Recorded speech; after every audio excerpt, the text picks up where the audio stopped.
एक user onboarding में problem हो रही है क्योंकि यूनिक प्रोसेस है, आपको पता नहीं है, ईमेल लेनी है, पासवर्ड लेना है, डेटा उसको सेट कराना है, लॉगिन करवाना है, इसमें समटाइम कन्फ्यूजन होती है फर्स्ट टाइम। दूसरा, अगर आप स्टक हुए होंगे तो पेमेंट वाले केस में होंगे, फिर अगर किसी की स्ट्राइप नहीं हुए या गो पे फास्ट पे आप स्टक हुए तो पेमेंट सर्विस का भी समटाइम आइडिया नहीं होता।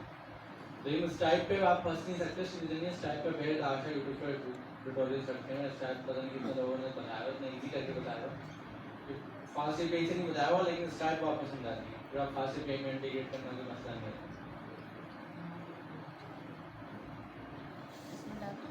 प्रोजेक्ट का वो कर देना।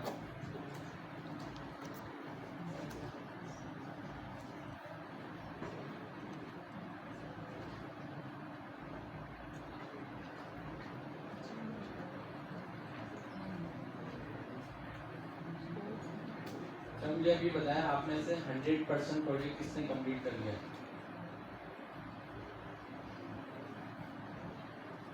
हैंड रेस कर ले, मसला नहीं, पीछे देख के नहीं करा। किसने नहीं करा? 95%। 95% आपने कर लिया, ठीक है। और 80%? 80% में 60%?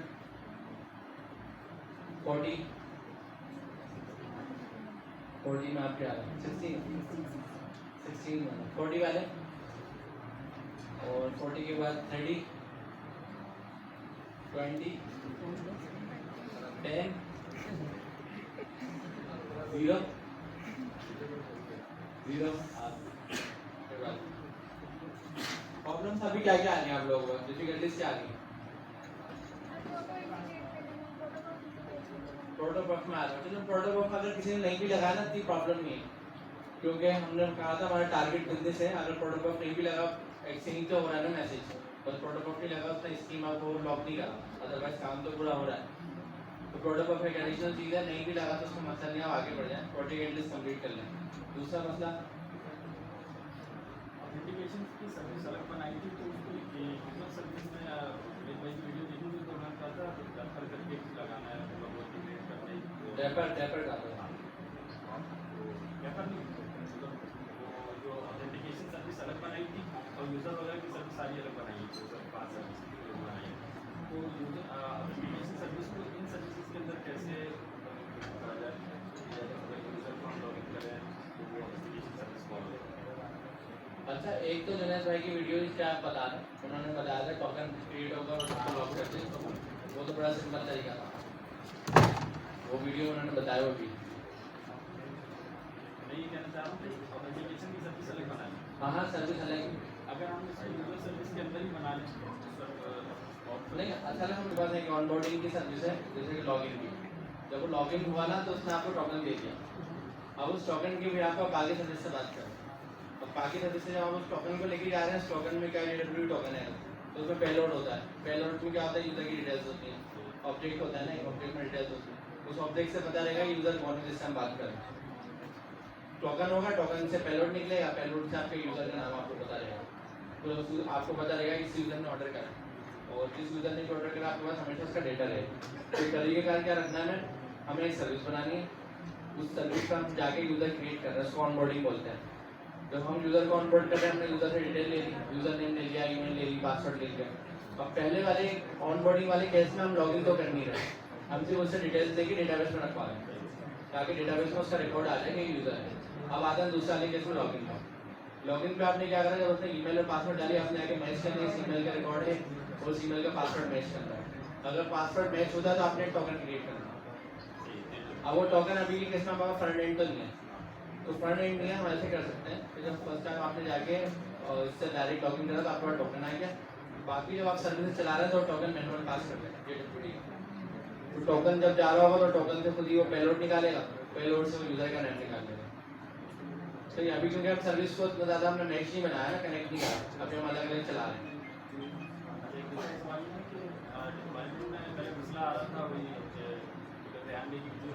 थोड़ा हल कर लिया, लेकिन जब वो रिक्वायरमेंट मिली ना तो पुरानी टू वाली करी थी ऐसी टेस्ट के लिए, तो लेकिन मुझे ना रिक्वायरमेंट के बाद क्रॉस एरर आ रहा है उसका, कोर्स का एरर आ रहा है। कोर्स है क्रॉस ओरिजिन रिसोर्स शेयरिंग होता है, एक्चुअली सिक्योरिटी है। सिक्योरिटी क्या होती है, हम बोलते हैं जो हमने यूआरएल अपने कोर्स में डाला हुआ है, सिर्फ ये यूआरएल हमारी एपीआई को एक्सेस कर सकता है, अदरवाइज कोई और एक्सेस नहीं कर सकता। अगर हम इसको कोड से खत्म कर दें तो फिर कोर्स खत्म कर दें कोई मसला नहीं। ये हमने जीपीडीज के लिए लगाते हैं, तो जीपीडी पे जाएंगे वो बोलता है कोर्स लाजमी ऐड करो, एक ऐड करो, वो बोलता है एक ऐड करो जिससे आप आ रहे हो, जिस जो आपका एक्चुअल यूआरएल है। अभी के केस में ये होता है, हमें प्रॉब्लम होती है यूआरएल चेंज हो रहे होते हैं, हम टाइम रिप्लाई करा तो पास चेंज हो गया, तो आप उसको अभी फिलहाल वो करते हैं, कमिट करते हैं, मसला नहीं है। अच्छा अगर अभी कमिट करके अब पहले डिप्लॉय कर दिया, कमिट करके दोबारा इसको अपडेट करना है तो उसका क्या तरीका है? तो आपके पास यूआरएल आ गया ना, हाँ, और यूआरएल फिक्स है, स्टैटिक है, तो आप अगली अपनी डिप्लॉयमेंट में उसमें यूआरएल भेज दें, उसी जो यूआरएल तो सेम रहेगा ना। उसी को अपडेट नहीं कर सकते। नहीं मतलब रिप्लाई हो गया ना, अपडेट करने के लिए दोबारा रिप्लाई करना पड़ेगा। रिप्लाई आपने कहाँ करा? कंटेनर ऐप पे करा। अच्छा, और डेटाबेस कौन सा, नियॉन का यूज करा? पोस्टग्रेस नियॉन पे, वो क्लाउड पे मिल गया ना, तो आपने क्या करा, आपने बैकएंड की सर्विस बनाई, डेटाबेस आपका नियॉन पर है तो डेटाबेस तो ऑलरेडी क्लाउड पर है, नियॉन की सर्विस आपने कंटेनर ऐप पे डिप्लॉय कर दी, तो दोनों आपस में वैसे ही थ्रू द इंटरनेट बात कर रहे हैं, तो फिर तो आपको कोई प्रॉब्लम नहीं आएगी। मतलब उसको दोबारा डिप्लॉय करेंगे तो वो उसी करता है। हाँ, जो अपडेटेड कोड है दोबारा डिप्लॉय करना पड़ेगा। और कोई सवाल? बाकी सबका प्रोजेक्ट हो गया है, तो चेक कौन करवा सकता है? अभी चेक करवाने वाले किसका रहेंगे? चलो अभी सर आएंगे, हम उनको चेक करवाएंगे ताकि उनके साथ साथ ही हम देख सकें, कर सकें। इसके अलावा हम थोड़ा सा चीज़ों को देख लेते हैं, रिव्यू कर लेते हैं क्या क्या हमने पढ़ा है। पहला क्वार्टर तो आपका टाइपोस्क्रिप्ट का था, प्योर टाइपोस्क्रिप्ट था, दूसरा प्योर नेक्स्ट था। नेक्स्ट के साथ आपने फर्दर क्या क्या चीज़ें पढ़ी हैं? टैलविन पढ़ी आपने,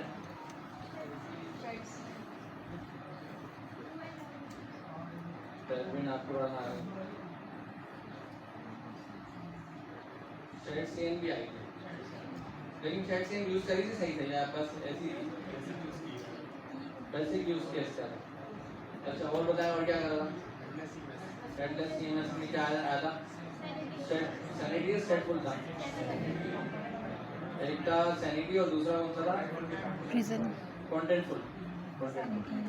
लेकिन आप लोगों ने सैनिटी एम्बेडेड करके यूज करा, कंटेंटफुल नहीं करा। सही, और बताएं और क्या करा था?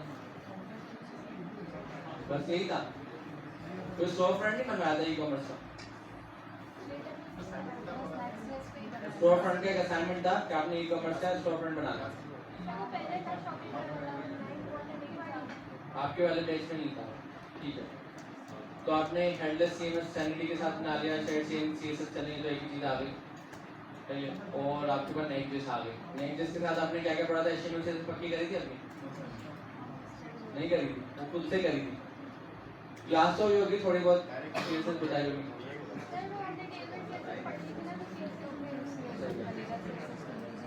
रिएक्ट आज तो साथ साथ करी होगी, रिएक्ट को हम भी करवाएंगे। और नेक्स्ट तो स्टैटिक साइट पड़ी थी, बैकएंड भी करा था, एपीआई बनाएंगे, मोस्टली फ्रंट एंड पे फोकस था, बैकएंड पे नहीं करते, एपीआई पर थोड़ा बहुत देख लिया था कैसे बनती है, सही है। और बताएं, अब मुझे बताएं कितने ऐसे लोग हैं जिन्होंने नेक्स्ट पढ़ के क्वार्टर 2 कंप्लीट करके काम कर रहे हैं इस वक्त, कुछ ना कुछ प्रोजेक्ट डिलीवर कर रहे हैं, जरूरी नहीं कमा रहे हो लेकिन कुछ ना कुछ डिलीवर कर रहे हैं, अच्छे खासे लोग हैं, तो ठीक है, मतलब आपको काफी फायदा हुआ इससे। तरीकेकार क्या होता है, नेक्स्ट के बाद से ना क्वार्टर 2 के बाद से क्वार्टर 3 हमारा बिल्कुल चेंज है, पुराने वाली चीज़ें है ही नहीं, बिल्कुल मतलब समझ लें जल्दी चेंज हो गई। तो अगर किसी को जॉब ढूंढनी थी, काम ढूंढना था, उसके लिए बेस्ट टाइम था क्वार्टर 2 के बाद वाला गैप, क्यों उस दौरान वो बहुत स्ट्रॉन्ग होगा नेक्स्ट में, सारी चीज़ों में असाइनमेंट्स करे होंगे। क्वार्टर 3 में अब आएगा आपका शिफ्ट फोकस चेंज शिफ्ट हो गया पाइथन पे, जब पाइथन पे फोकस शिफ्ट हो गया तो जाहिर सी बात है पुरानी चीज़ आप भूल रहे होंगे, वो एक्सपर्टीज लेवल नहीं होगा जो उस वक्त था, टाइम नहीं लगा रहे होंगे, तो ये चीज़ें अगर कोई कर रहा है रेगुलर बेसिस पर उसको तो याद है, जो नहीं कर रहा उसके शायद माइंड से भूल गया हो, है ना, ऐसा ही हुआ होगा। तो ये था फ्रंट एंड का हमारा स्टेप, क्वार्टर 3 के बाद से हमारे बैक एंड पे। पाइथन आप लोगों ने घर में पढ़ी थी, मतलब ऑनलाइन पढ़ी थी, उसके बाद आप क्लास कहाँ से स्टार्ट हुई? डायरेक्ट फास्ट एपीआई से स्टार्ट हुई?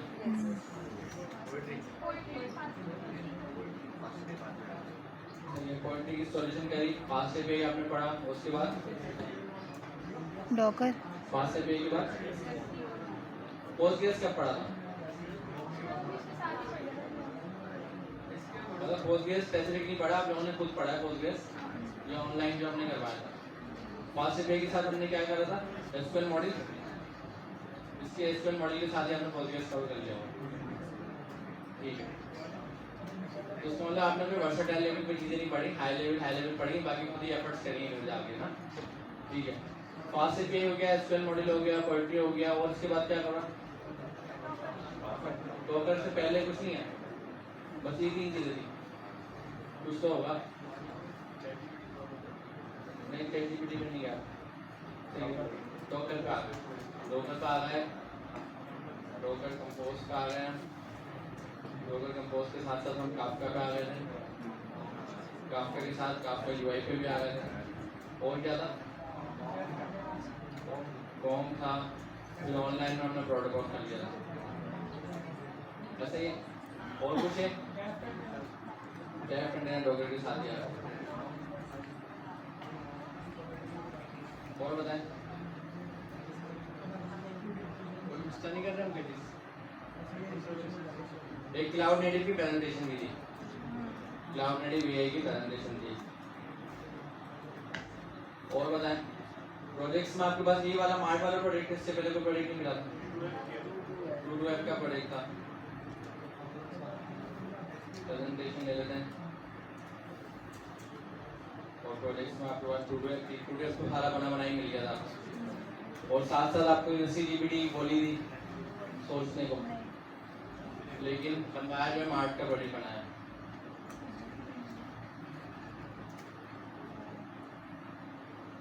सही, और बताएं, और कुछ था इसके अलावा? ऑनलाइन पढ़ा था, चले वो भी एक चीज़ आ गई। एआई से रिलेटेड हमने जो पढ़ा है, इसमें हमने ओपन एआई में क्या पढ़े? चैट कंप्लीशन, फंक्शन कॉलिंग,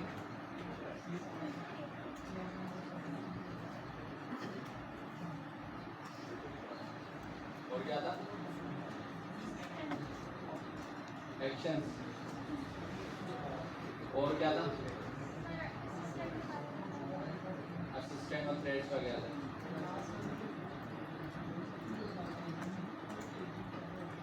और बताएं।